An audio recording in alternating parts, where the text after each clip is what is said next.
Саламатсыңдар ма балалар? Балалар, сендер егістікте болып көрдіңдер ме? Егістіктің не екенін білеміз бе?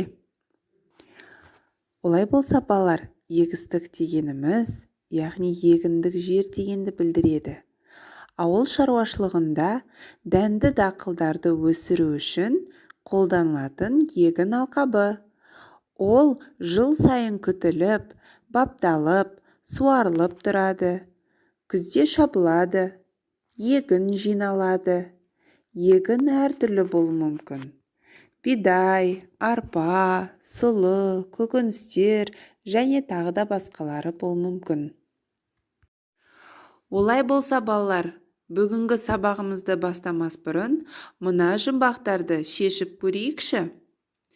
Ұзын мұртты сарылар, қойынында наны бар. Балалар, бұл жұмбақтың жауабы не екен? Жарайсыңдар балалар, өте жақсы. Әрине, бұл жұмбақтың жауабы бидай. Келесі жұмбақты шешейік. Шеңбер жасап өседі, желмен бірге көшеді. Жарайсыңдар балалар, дұрыс айтасыңдар. Бұл жұмбақтың жауабы қаңбақ екен. Олай болса балалар, біз бүгін Асқар Тоқмағамбетовтың бидай мен қаңбақ мысалын өтеміз. Асқар Тоқмағамбетов 19 қыркүйекте 1905 жылы Қызылорда облысы Тереңөзек ауданында дүниеге келген екен. Асқар Тоқмағамбетов қазақтың ақын жазушысы. Бидай мен қаңбақ. Өзі қаңбақ болсын, онда қандай салмақ болсын. Тұрақтай алмай тегістікке, тірелді бір күні егістікке.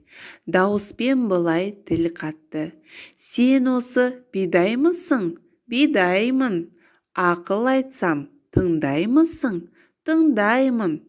Осы қай тұрысың?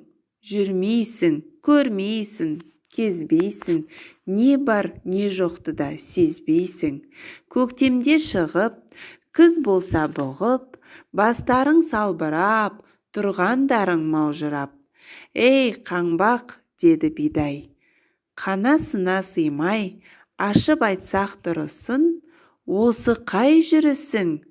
Белгілі тұрағың жоқ, бас түгіл құлағың жоқ. Үф десе ұшасың, сүф десе қонасың. Қаңғырған қаңбақсың, кімге тұлға болмақсың?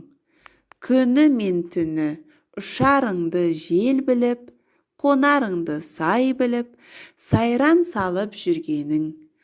Ал біздің жиғанымыз дән, айналамыз толған ән. Абырой да, даңқ та, ерлік те, жеңіс те, барлығы осы егісте. Бидайдың сөзі осымен бітті. Қаңбақ жөніне зытты. Дұрысын айтқан бидай ма, қаңбақ па? Оны өздерің салмақта.